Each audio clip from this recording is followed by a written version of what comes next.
Аса ірі қоғам қайраткері Әлімхан Әбеуұлы Ермек. Бүгін 25 мамыр ол кісінің туған күні. Әлімхан Әбеуұлы Ермек туралы біз көп дерек айта аламыз.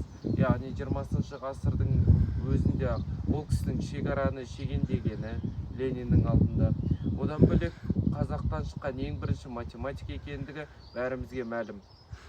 Әлімхан Әбеуұлы Ермековтен осы қарағандылық журналист Жайықбек Тұров сұхбат алған кезде ол кісі 70-тен асып кеткен сәт еді.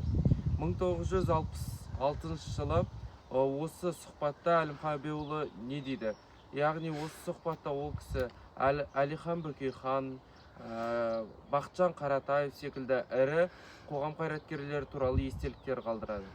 Және де ол кісінің осы Қарағанды қаласында Ленин көшесінің 58-ші үйінің 8-ші пәтерінде тұрғаны белгілі. Яғни өзі сотталған 58-ші бап 8-ші тармақ бойынша үкіметтен үй берілген болатын. Сонымен қатар Әлімхан Ермековтің небәрі 25 жыл өмірі айдауда болды.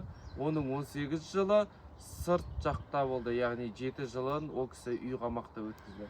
Осы секілді естеліктер көп, яғни Әлімхан Әбеуұлы өзі естелігінде айтады, бізді қинайтын дейді, яғни НКВД қызметтері қинайтын, бұтымыздың екі ортасын айырып тұрып, ашып тұрып, ортасынан тебетін дейтін. Сол кезде түнде маған балаларым, әйелдерім көзіме елестеп, қол қойшы сол қағазға деген секілді естеліктері бар. Сондықтан бұл кісілердің, яғни сол қиын қыстау кезеңдегі қиналғаны, ол қазақ ұлты үшін қызмет жасағаны, ол сөзсіз ерлік.